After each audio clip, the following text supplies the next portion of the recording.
This is the Aftermarket Radio Network. Hey everybody, Carm Capriato, another Carmcast from Remarkable Results Radio. Yeah, isn't it interesting? Carm Capriato, Carmcast. I don't know who came up with that a long time ago, but Carmcasts are really kind of special. They're off the beaten path, and this one was really important to do. And as you can see, I have a hell of a panel with me. But I got my Brakes for Breast shirt on. I don't know if everyone can see that. You see that? Nice. Yay. Love Yes. it. And by the way, in this panel, I know we're talking about customer service training for your CSRs. I happen to have the co-founders of Brakes for Breast on. And God, we just love that program. October of this year, you can still get involved. BrakesForBreast.com. It's for the great cause at the Cleveland Clinic for vaccine research for triple-negative breast cancer. We've been there to the check presentation, I think, 3 years now. It is an emotional moment to see the check passed, 1.8 million earned so far. It is an amazing, and Leanne, every time I would have you or Laura on there, I always say, what a brilliant move all those years ago to do this. And thank you to all the shops that participate. And I'm sure there's going to be a lot listening to this. So thank you.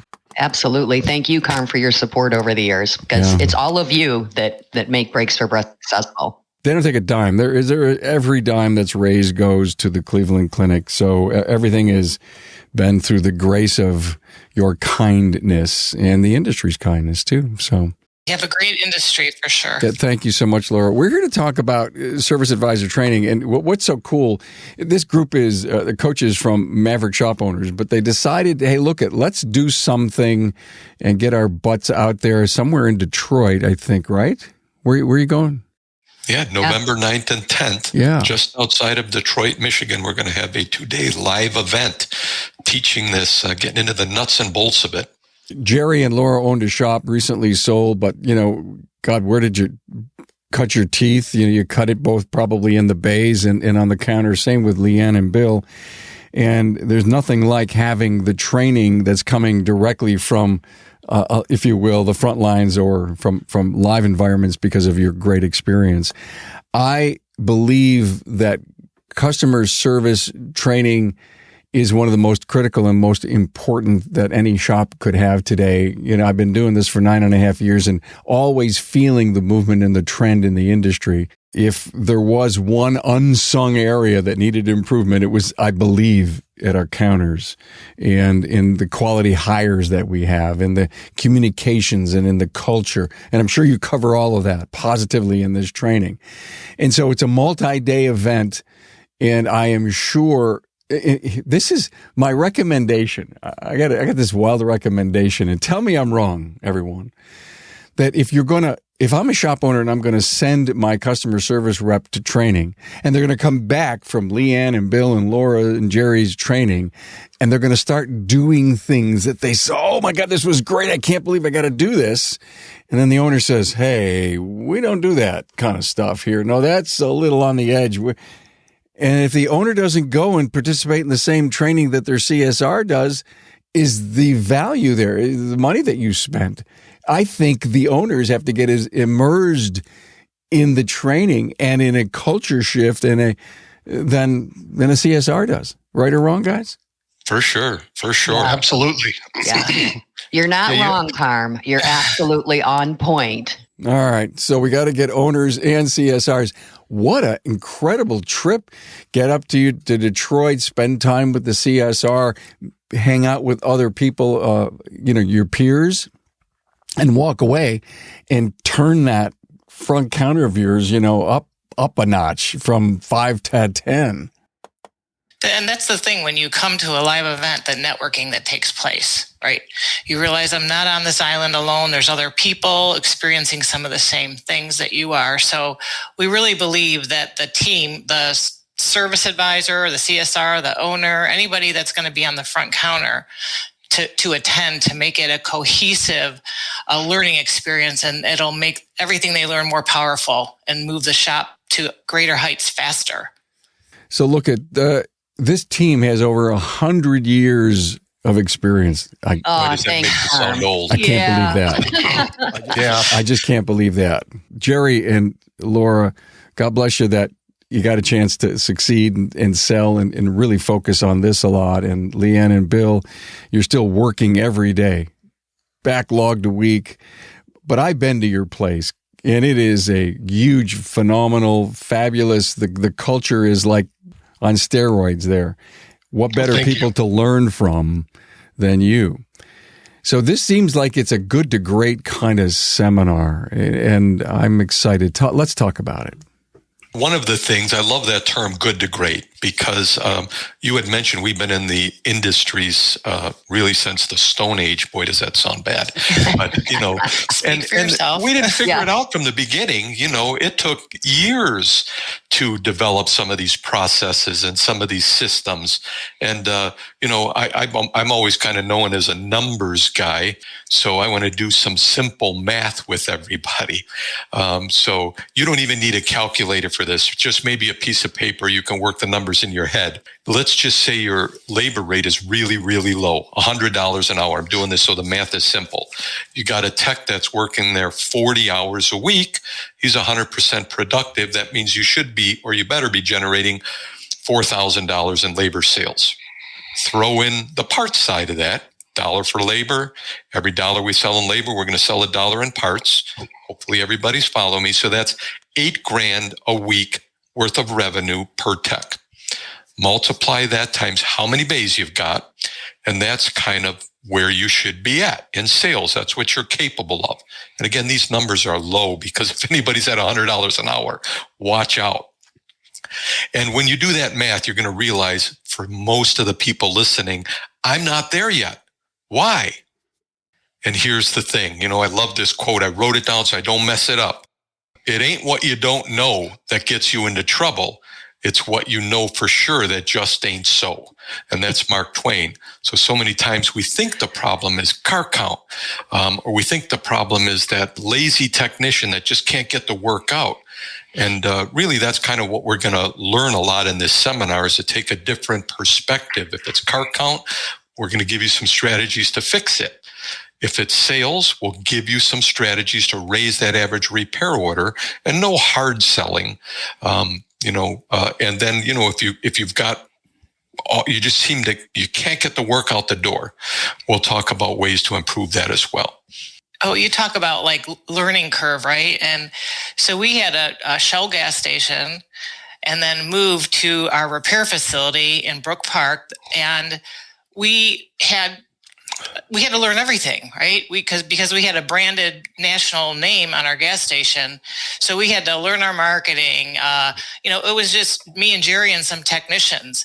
We had this big learning curve, hiring a service advisor, hiring somebody at the front desk, getting our bays productive, right? We kept wanting to add on because we only had 3 bays and we wanted more bays, and our accountant kept saying, you have to wait, and we had this learning curve of years to perfect what we did. And then we were able to open up a shop in another city in the area, and within a year we had that up and running because we had all these systems and everything in place. So talk about the learning curve, getting everything in place, and then being able to just accelerate, right?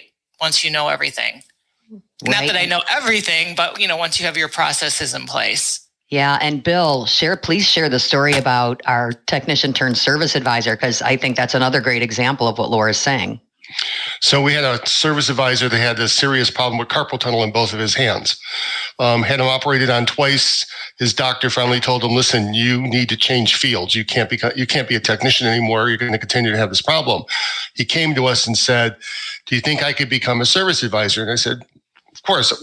And we're always going to encourage our employees to get better at everything that they do, because that's what we do. So his first month, his average ticket sale was right around, I think it was $278 or $288, just by following the systems and the procedures that we set up and how we go about informing our customers, educating them, and contacting them. His average ticket went up by almost $250 just in the first 60 days. And just to give you a number, in July, his average ticket was $819. from someone who had no sales experience. All he did was follow the plan, follow the procedures, everything that we recommend that he does. And he has access to all of the training that we've always done. And he tells me, I still watch it.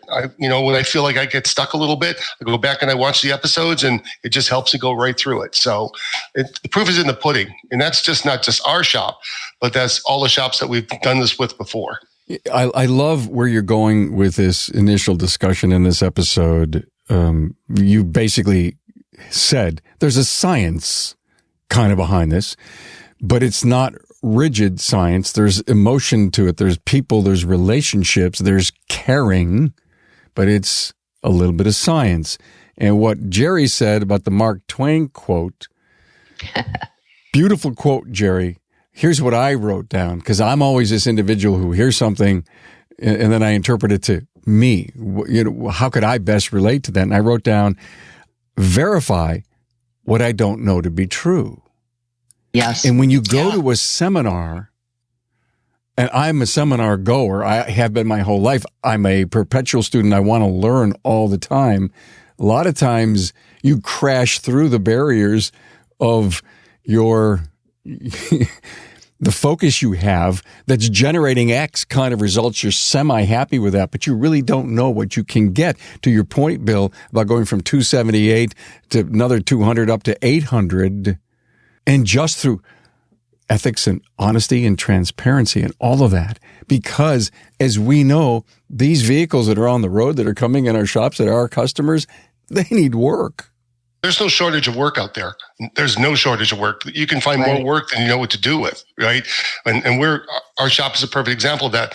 We're booked out for a week to a week and a half, and we're never down any time. We never have people standing around doing nothing, and that's basically because of how we do business. We're very transparent, as I think that's a word that's overused a lot these days, but it's a good focus word. Transparency is what we are. And listen, we don't teach our people to sell. We just teach them to educate.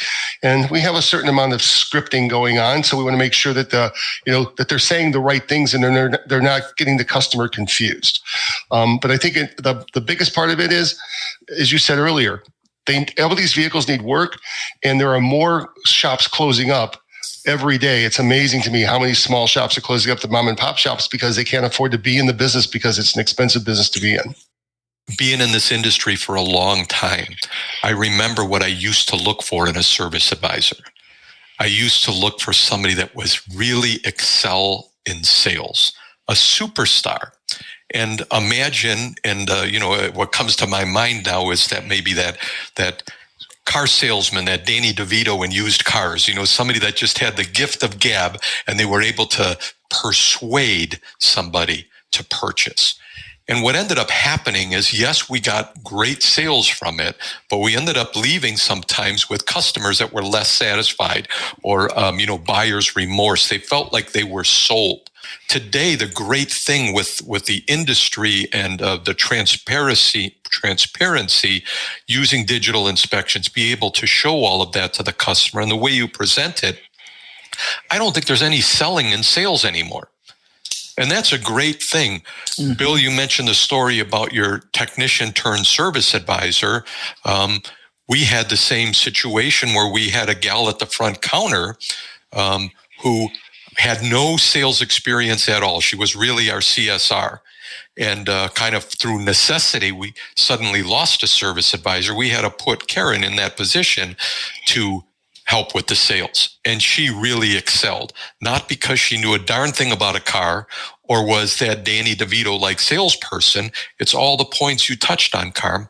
Empathy, caring with your customer, being transparent, all of that. You just can't fake that. And those are the things that we kind of really hone in on in this training. So a quick question to all of you. Maybe one of you have the answer to this. When I first started podcasting, people would come on the show and I would say, hey, where'd you find your most current, customer service rep at the counter? And they say, at a restaurant. He says, and I always carry cards when I go out and I'm affected by incredible customer service. I say, hey, would you like a job with no weekends? Absolutely. Yeah, I'll take that one. That is one of my favorite all-time stories. Our customer service representative, Skylar, is incredible. As a matter of fact, she's so incredible. I wish I had a copy of it with me, but she is the cover feature on Auto Service Leader magazine this month, and she is so much information about her in the magazine. But she was a server at one of our restaurants that we frequented often. And her attention to detail was incredible. And her personality just shined. And Bill and I both kind of looked at each other and said, man, she would make a perfect customer service representative. And, hence another example. So I've been with Bill at Mighty Auto Pro over 20 years. And, we've had our share of customer service representatives. And I would say, bar none, Skylar is the best I've ever seen. And again, no experience, didn't know the first thing about automobiles or fixing cars or any of that. She just had the right personality. She had the right attention to detail. And with the systems and procedures very similar to the technician turned service advisor, she was up and running almost to perfection within 6 months. I mean, she's incredible at what she does. And you'll all get to read about her in the magazine. And I think Bill and Leigh, and you both touched on an important point. It's the person. Are they willing to learn? Are they the sponge or the rock? Right? I mean, a technician is not a superstar salesperson. That's right. But right. He was open and willing to learn. So he was the sponge, just like Sky was, or is, I should say. Great lady. We've met her. What a bubbly piece of personality that she has. It's amazing. Hey, look, there's this great training, live service advisor training, going to happen November 9th through the 10th in Detroit area. Serviceadvisortraining.com is where you'll find out everything about it. You're looking at your 4 trainers right here in front of you. It'll be live and a lot of fun. You sent me some great talking points, and I don't think we can leave this podcast episode without talking about these myths and these challenges. The myth that I need more cars, that I have to hire superstars with a ton of experience. If you have, as you keep mentioning, policies and procedures and guides that bring all of that relationship together. Let's knock down a few of these myths. Who wants to start? I'll start with the car count. So I did a little bit of investigating just for this purpose. Back in 2013, I did 5,000 vehicles for the year, and I did 1,655,000. This year, for the first 6 months, with less than 2,000 vehicles, I'm already at 1,692,000. So you don't need more cars. You just need to do a better job of what you have, and that comes with making sure that your staff is trained properly and how to present it to the customer. And it really starts with the customer or the person answering the phone, which is Skylar. And just as a piggyback to the meeting that's going to be happening in November, we plan on having Skylar there. So any questions that needed to be addressed, she'll be there to answer them because she wants to be a part of this. I love that. Yeah, absolutely. Do more with less. Wow, that's a great surprise. That's the first time I've heard that. Yeah, I'm excited. So that's an added bonus. It puts a big smile on my face to actually, hear from somebody that's actually doing it every day. Nobody better to learn from. One of the things that I think about as a myth too is, and it happens through everything, the word is price. That's too expensive, or when you get that price shopper call, so many times we go down that negative path. Listen, everybody cares about price. Price is one of those things that, everybody wants the best price, but they also want the best value. And, we share a lot of different ways to overcome those price shoppers on the phone with, I'm going to say scripts, Carm, but you had a new word for that. What was it? Guides.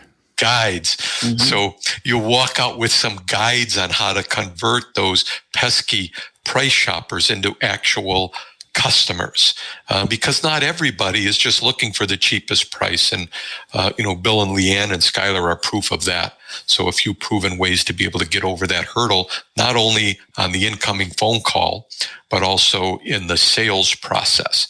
And it's not just I don't want to think if I don't have a customer service rep, this is not for me, right? Because not every shop has that. If you have customers walking in your door and you have to, address them and offer customer service, you got somebody on the front counter, you need to be there. So don't discount if I don't got a CSR, it's not for me. Yeah, let's clear up that right now, because the service advisor is the individual who's really going to put the estimate together. I mean, Bill, in your place, they sit in a separate area, and Skylar's up front, and Skylar is your customer service rep. Let's really define this, because this class is for both. It is. It's about building relationships with customers. It's going to be about presentation, how to present to the customer what is wrong with their vehicle, why they need to fix it. How I always look at when I discuss this with my sales staff, I said, we don't sell air conditioning. We sell cold air. We don't sell batteries. We sell that your vehicle is going to start tomorrow morning when you need it to go to work. So the part about that is making sure that we educate the client as to what they need. But having a service advisor or someone at the front counter, what they're going to get from this is how to address the customer, how to make them feel warm and comfortable and welcome. And there's a whole other part of this, right? We're just talking about everything that begins at the beginning. It starts at the beginning.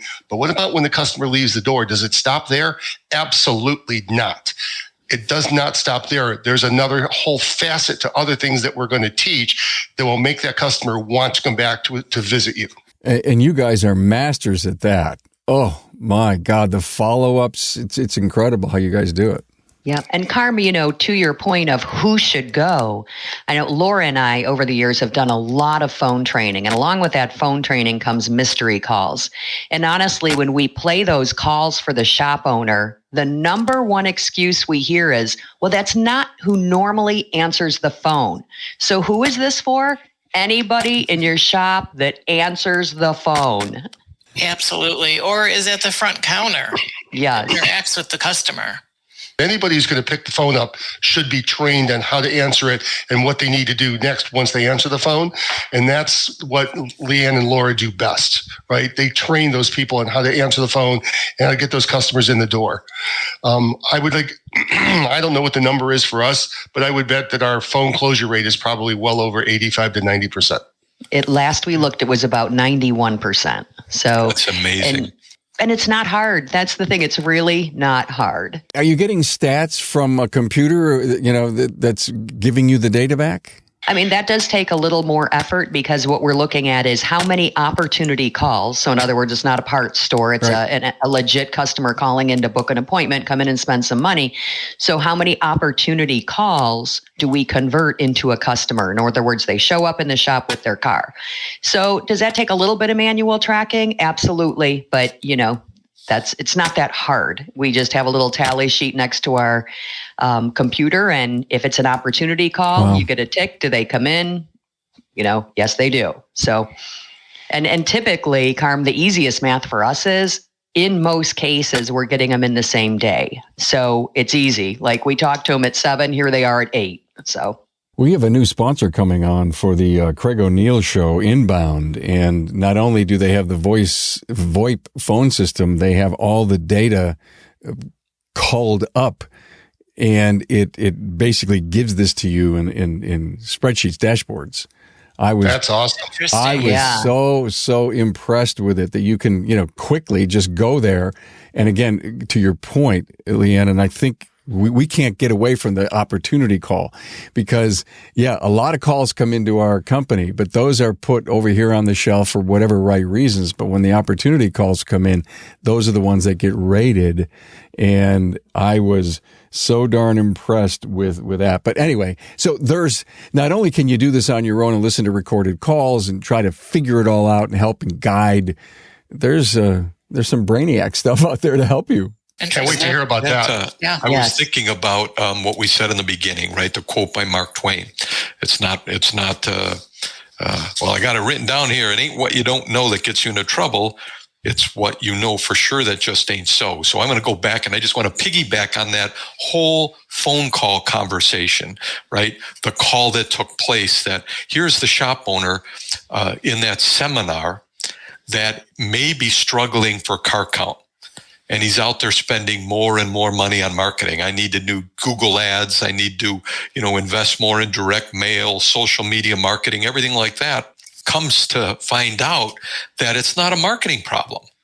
I really have a phone answering problem. The person at the counter is not converting. So that's just an example of what you think you know for sure that just ain't so. Because I'm listening to you guys and I'm loving this conversation. To your point, the Mark Twain quote that I turned into verify what I know to be true. We all have, if we're successful to the point that we are and we're at in life, our intuition was one of the elements that got us where we are today. And so you're listening to your people, the phones are ringing, and you're walking around, you're managing by walking around in your business, and you're hearing things. Verify what I know to be true. I think I know that we need some training here for this service advisor, for this customer service rep. And in your bones, you have no idea. You think you can't seem to verify. Well, there's software out there to do it. There's, if you will, the close rate that you find from opportunity calls and all of this. Oh, that's a lot of hard work. Can I get help to do it? And the answers are yes. But if you think you have a problem, you probably have a problem. That's my point. Absolutely. Yeah, I would agree with that. And one of the things I think, Carm, that we hope that the reason we want the owners to be in the audience is so many times owners get stuck in the way that we used to do things, right? And what they have to understand is how everything has changed. With equipment, we have to buy new equipment to keep up with the new vehicles. We have to offer better training for our staff, like our technicians, to be able to have the knowledge to repair the newer vehicles. Why, as an owner, should we think that we can still run our business the way we did 10, even 12 years ago, even 5 years? The business changes so fast and so rapidly. And the great thing about that is Gerry, Laura, and Leanne, and myself, we're not the kind of people to stick our head in the sand. We are constantly learning. Leanne and I keep track of our hours every month of how many continuing education hours that we have, because it's important for us to always be on the cutting edge and know what's right around the corner. I love his shop. We've done the tours, and there's the public sheet of all the training that everybody's getting, including Leanne and Bill. Amazing stuff. So, okay, let's talk about some challenges. The service advisor just won't listen to me. Yeah, and I almost feel like sometimes that's a leadership, but I want to maybe kind of talk about parenting a little bit. How many times have you told your children or suggested, shared some wisdom with them, and they just don't want to hear it? They put their hands up and all of a sudden they hear it from somebody else, and the light bulb goes off and they say, Mom, Dad, guess what I just heard? And I've been telling you for years to do that or embrace that principle. So, often what ends up happening is, us as business owners, we go to the training, we go to the seminars. How often do your employees get to go, your service advisor, customer service people go and kind of get to mingle and brainstorm and mastermind with other, with their peers? And I think, sometimes that's what we hope to do. We want that light bulb to go off.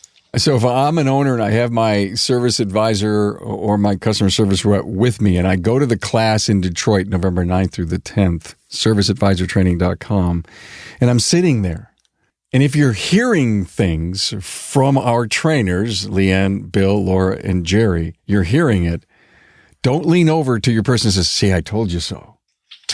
You shouldn't do that. You should just do that to your wife. You should just sit back. You should smile. You should write it down in the workbook or make a little point. And then when you're doing your summary, it says, did you learn anything new?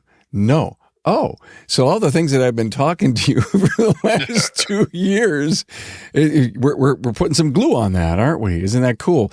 So I think throwing new knowledge in people's faces that you've been trying to get them to do is the wrong way to approach it. And I think years ago, I always said, I have a buddy from Rochester, a good friend.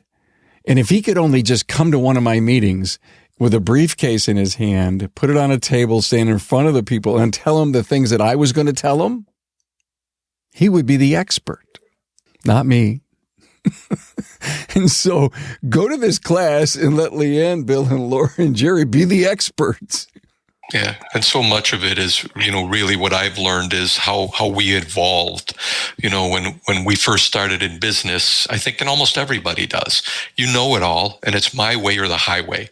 When you say, I just can't get my service advisor, my people to do what I want to do.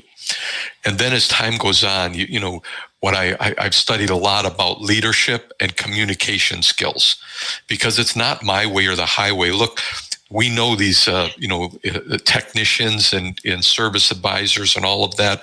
The workforce today is slim. You got to hang on to the people. And so many times when we would sit down with maybe a prospective technician, they were leaving where they were at. It wasn't because of money. It's because they had a lousy boss. They didn't feel appreciated the way they were communicated with. So these are skills that you can learn, but it takes a little bit of thought first before you open your mouth, right? The good Lord gave us 2 ears to listen. So I believe leadership is a learned skill. I don't believe there are born leaders. It's the people that learn the proper skills to be able to communicate with people. And it's not easy. It's not easy to be a great leader. It just isn't. And there's a lot of pitfalls that happen, but you got to pick yourself right back up and stay at it. Let's cover the issue of I'm too busy to train my people. We just can't shut down. I can't let anyone leave. The argument, first of all, I think that is one of the weakest excuses ever. Yeah. And you all help corroborate the challenge that you say, oh, okay. Anybody ever call in sick? Yeah. Okay. Anybody ever go on vacation? Yeah. How does the business survive? Do you know that your doctor goes to conferences and has to go to training? But you never know that he does because his schedule is determined by when he will be there and when he won't be there. And so if you're going to schedule light because we know in November we're going to go to this sales training, then the business accommodates the lack of people. And every time I've heard a story like this is what we've done. We've made this commitment to go to training. What happened with your revenue? They always say this. We never missed a beat. Yeah. In fact, we were up post-training. Can you help me corroborate that? Absolutely. I was thinking about, I heard specifically, Bill, you talk about your service advisor, came from a technician role, and Leanne, you talked about Skylar. And you talked about, I had them up and running in 6 months, right? So there's some time investment in those people to get those unbelievable results. How many times does an owner go in and hire a service advisor on a Friday evening and he's at the front counter selling on Monday? It's not just plug and play. It takes a little bit of time. And if you don't have the time to train them, we will. Right. And I've never understood, coming from outside this industry, how to piggyback on what Gerry's saying. We would never, as a shop owner, take a person off the street and put him in front of a car and say, change the timing belt. So why do we do that with every other position? Why do we do that with our customer service reps and our service advisors? We expect technicians to come in as trained individuals knowing how to do these things, yet we kind of dismiss that same thought process when it comes to the CSRs and the service advisors. And you're going to have to take time to train in the shop. Leigh, and you're saying we just throw people out there, but when you do that, you're setting your people up to fail, right? Absolutely. And as leaders and owners, we need to set them up to succeed. And so you can't not take time to train. What I feel like is too many times we learn something new and then we forget about it because we go back to the same old, what's easier, going back to the same old way. And what, as an owner, my responsibility is to train my staff and encourage them to get better at what they do. Make sure that they're doing the things they're supposed to do. And if you can't do that, we can help you with teaching you how to do that. That's a great point. Great point. My language shift again. I come up with another one, Gerry, after you said unbelievable results. We should change that to remarkable results. Remarkable. Yes. I thought of that as you were saying that. Absolutely. I'm sorry. I just had to do this. Well, look, so what's the motivation for you guys to get together, go to dinner one night and say, it was last year that you did your first one, and now you're coming back stronger than ever to do the serviceadvisortraining.com. What was your motivation? I mean, you guys are coaches. You see the clients struggling, and you say, "Listen, this is more important than ever. This is the spark that's going to ignite many businesses." Yeah, exactly. Bill and I, as coaches, we're on the phone with auto repair shops across the country, and they all seem to have the same challenges. But I want to say, I always said sales fixes almost everything, and I believe that. When there's money in the bank account, you've got consistent money, satisfied customers coming in, all of that. This business gets so much easier. And I've learned that the hard way. So we saw so many people just, kind of struggling and really, like I say, not really knowing what to do. The definition of insanity, keep doing the same thing again and again and expecting different results. And I feel like so many times that's where a shop owner's stuck. If you're not happy where you're at, or sometimes we even get complacent. I don't even want to say happy. You don't know what you don't know. Do that math exercise that I talked about at the beginning of the show, and see where you're at, and let's see if we can't improve that. Right. And I just genuinely, I think for all of us, we genuinely love watching others succeed. I mean, there's just no greater feeling. And I think, we've been blessed to have had great people and mentors in our lives. And I think we just want to pass that on. And believe me, when I look at, Skylar started as our server at a local restaurant, and today she's featured on Auto Service Leader magazine as the cover girl. I mean, wow. That's just helping others succeed is just such a great feeling. Agreed, Leanne. And the other thing is too that we see people, sometimes there's so much they don't know where to start. Mm-hmm. They don't know how to start training their people, what they should do first, and it gets confusing, and so then they just don't do anything because they're paralyzed with uncertainty. So we can help break that out into segments and work with them to teach what needs to be taught so the people can learn, and the owner is not like paralyzed by fear, right? They're like, oh yeah, okay, we can do this first, so we can do that next, mm-hmm. and give them a guide, Carm, to use your word, or a plan, right? So they can move forward and get things moving and get their people trained where they need to be. One of the thoughts that I had when you were talking about sales fixes everything, Gerry, I always think about profit first. And Mike McColowitz's book, and there's so many people in our industry that are doing it, have all these separate accounts. And at the end of the month, you've got this operating account with X amount of money left, and that's where you're supposed to pay all your bills, because you've put your money for government and taxes and owner draw away. Okay, I got to pay the bills out of the operating account, and I can't.